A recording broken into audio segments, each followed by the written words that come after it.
नमस्कार। World news में आज अमेरिका और ईरान के बीच कशमकश चल रही है। ना दोनों ही देशों के बीच इस वक्त जंग चल रही है और ना ही पूरी तरह से शांति है। सीज फायर है लेकिन हमले भी हो रहे हैं। ट्रंप डील की बात रोज करते हैं लेकिन डील होती नहीं दिख रही।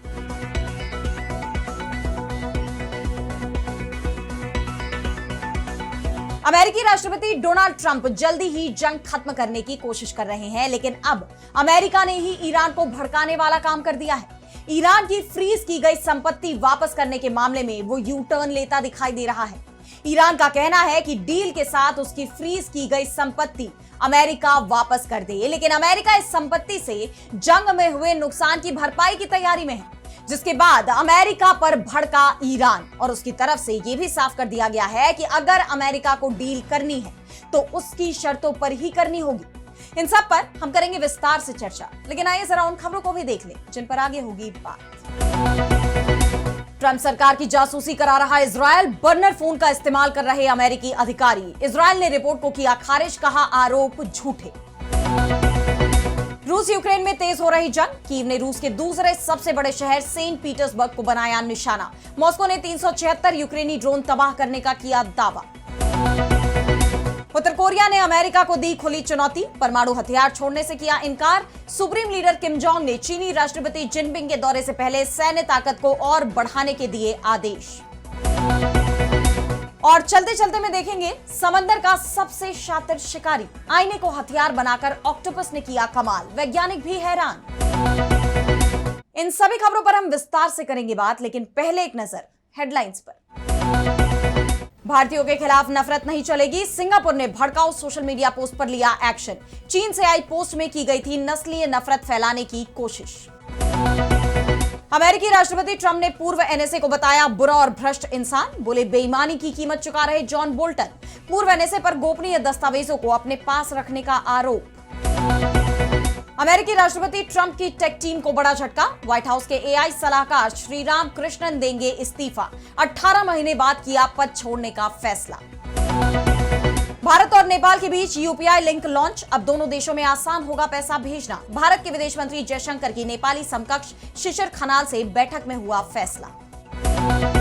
तो अमेरिका और ईरान के बीच टकराव एक बार फिर बढ़ता जा रहा है। अमेरिकी राष्ट्रपति डोनाल्ड ट्रंप जो 2 महीने से दावा कर रहे हैं कि ईरान के साथ जल्दी ही डील हो जाएगी, वो अब बुरी तरह से फंसते दिखाई दे रहे हैं। उन्हें खुद ये डर लग रहा है कि इतिहास में उनका नाम जंग हारे अमेरिकी राष्ट्रपति के रूप में दर्ज ना हो जाए, क्योंकि ईरान की तरफ से ऐसे कोई संकेत नहीं दिए गए हैं कि वो अमेरिका की शर्तों पर समझौता करने को तैयार है। उल्टा वो लगातार अमेरिका पर ही दबाव बना रहा है कि समझौता तो ईरान की ही शर्तों पर होगा। एक तरफ बातचीत और समझौते की शर्तों को लेकर पेच फंसा हुआ है और दूसरी तरफ दोनों ही देश एक दूसरे पर हमले भी कर रहे हैं। अब अमेरिकी सेना की तरफ से दावा किया गया है कि उसने ईरान के 2 ड्रोन को मार गिराया है। अमेरिकी सेंट्रल कमांड यानी सेंटकॉम ने एक्स पर पोस्ट किया कि पश्चिम एशिया में मौजूद अमेरिकी सेना ने ईरान के 1 वे अटैक ड्रोन को सफलतापूर्वक नष्ट कर दिया।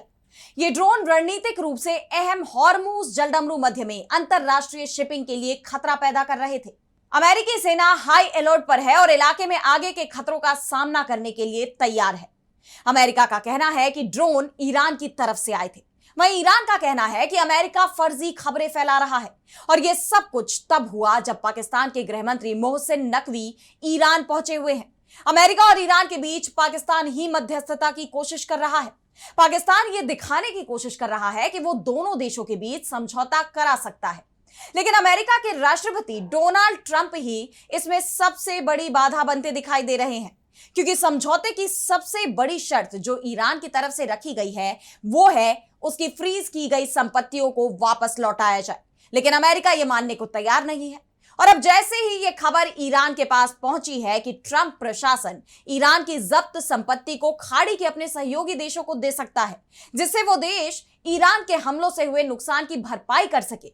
अमेरिका के ट्रेजरी विभाग ने खाड़ी देशों से कहा है कि वे युद्ध और हमलों के कारण हुए नुकसान का पूरा ब्यौरा दे, अमेरिका ये जानना चाहता है कि सड़कों, इमारतों, ऊर्जा ढांचे और अन्य सुविधाओं की मरम्मत पर आखिर कितना खर्च आएगा।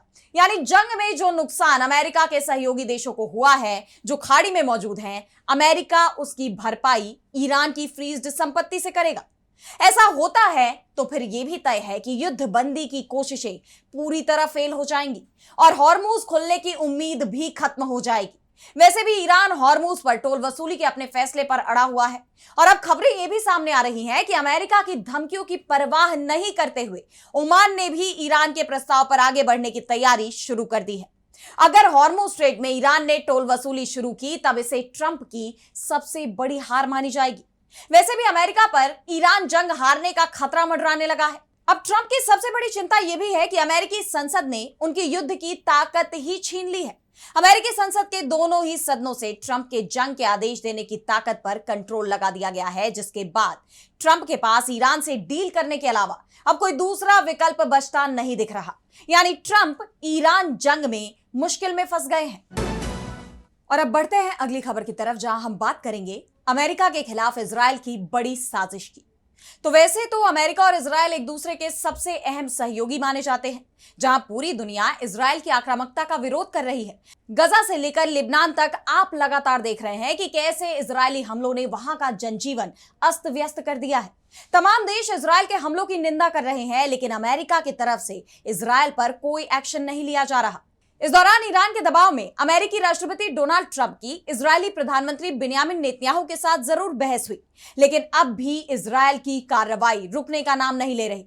बल्कि अब खबर यह आ रही है कि इजरायल अमेरिका के खिलाफ भी बड़ी साजिश रच रहा है। वो अमेरिका के खिलाफ खुफिया जानकारी इकट्ठा कर रहा है। यानी इजरायली खुफिया एजेंसी मोसाद अब अमेरिका में एक्टिव हो गई है।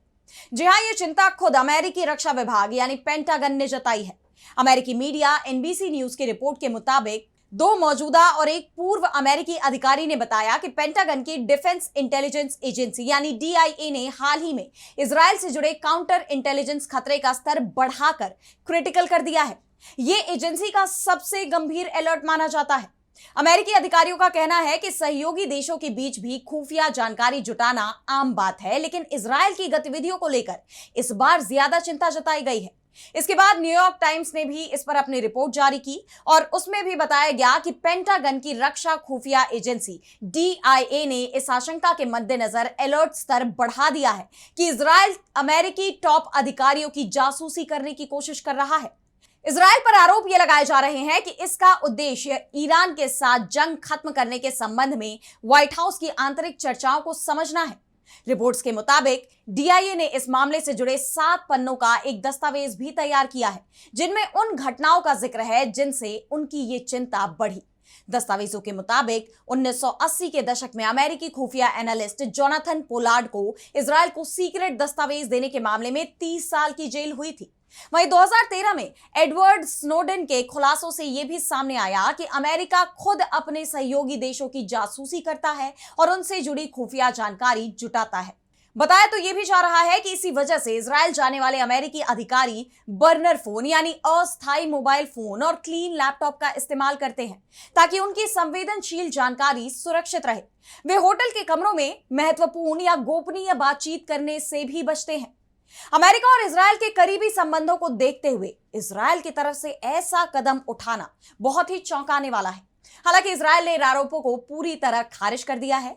इजरायली दूतावास ने कड़े शब्दों में कहा कि हम अमेरिकी अधिकारियों की जासूसी नहीं करते और हमारी खुफिया एजेंसियां सहयोगियों नहीं बल्कि दुश्मनों पर नजर रखती हैं। यह खबर ट्रंप और नेतन्याहू के बीच फोन पर हुई हालिया बहस के बाद सामने आई है, जिसमें उन्होंने नेतन्याहू को पागल तक कह दिया था। ऐसे में अब सवाल ये उठ रहे हैं कि क्या अमेरिका और इजरायल में फूट पड़ गई है, क्योंकि ईरान जंग को लेकर भी कहा जा रहा है कि इजरायल के कहने पर ही ट्रंप ने ईरान पर हमला किया था और अब वो इसमें बुरी तरह फंस चुके हैं। ऐसे में ट्रंप की इजरायल से नाराजगी भी जाहिर है, लेकिन क्या इजरायल इन हालात के लिए पहले से ही खुद को तैयार कर रहा है और अमेरिका के खिलाफ ऐसी जानकारियां जुटाने में लग गया है जो मुश्किल हालात में उसका हथियार बन पाए? ये बड़ा सवाल है। और अब बात करते हैं रूस और यूक्रेन की। तो रूस और यूक्रेन के बीच जारी जंग खत्म होने का नाम नहीं ले रही, बल्कि दोनों देशों के बीच हमले और तेज होते जा रहे हैं, जिससे ये जंग बहुत ज्यादा भयानक होती जा रही है। रूस एक बार फिर यूक्रेन के ड्रोन हमले से दहल उठा है। यूक्रेन ने रूस के दूसरे सबसे बड़े शहर सेंट पीटर्सबर्ग को निशाना बनाया और बड़े पैमाने पर ड्रोन हमले किए। सेंट पीटर्सबर्ग में हुए हमले के बाद निवासियों को अपने घरों से बाहर नहीं निकलने की सलाह दी गई। रूस पर किए गए हमलों के बाद यूक्रेन के राष्ट्रपति वोलोदिमिर ज़ेलेंस्की ने एक बयान जारी किया जिसमें उन्होंने रूस को धमकाया।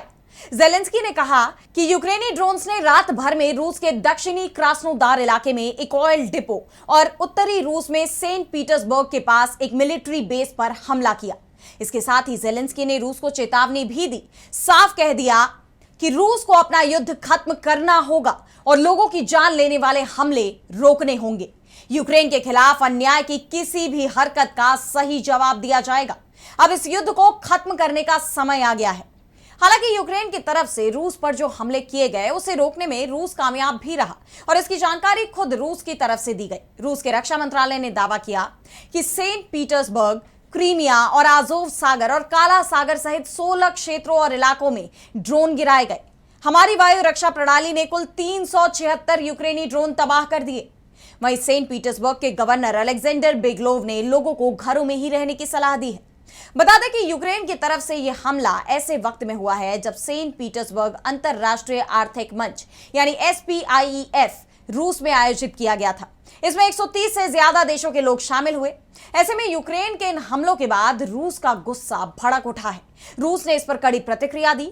रूसी राष्ट्रपति व्लादिमीर पुतिन ने यूक्रेन के राष्ट्रपति ज़ेलेंस्की के बैठक के प्रस्ताव को भी खारिज कर दिया है। गुस्साए पुतिन ने यूक्रेनी राष्ट्रपति से मिलने से साफ इनकार कर दिया है, जिसे यूक्रेन के लिए भी बड़ा झटका माना जा रहा है। अभी तक दोनों देशों में शांति की जो उम्मीद दिखाई दे रही थी, अब वो उम्मीद साफ साफ टूटती दिखाई दे रही है। ऐसे में अब ये जंग पहले से और ज्यादा भड़कती दिखाई दे रही है। और अब अगली खबर में बात करेंगे उत्तर कोरिया की बढ़ती ताकत से अमेरिका की बढ़ी चिंता की। तो उत्तर कोरिया ने अमेरिका को खुली चुनौती दे दी है। उसने अमेरिका की परमाणु निरस्त्रीकरण की मांग को खारिज करते हुए कहा है कि वो अपने परमाणु हथियार कार्यक्रम को और मजबूत करेगा।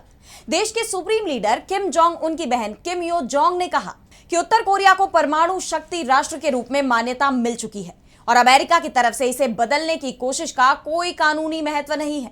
अमेरिका अभी भी पुराने दौर की सोच में फंसा हुआ है। उत्तर कोरिया अब पीछे हटने वाला नहीं है और अपनी सुरक्षा के लिए परमाणु ताकत बढ़ाता रहेगा। राष्ट्रपति की तरफ से घोषित आत्मरक्षा परमाणु प्रतिरोध क्षमताओं को लगातार मजबूत करने की नीति एक अंतिम और कभी ना बदलने वाला फैसला है जिसे बिना शर्त लागू किया जाना चाहिए।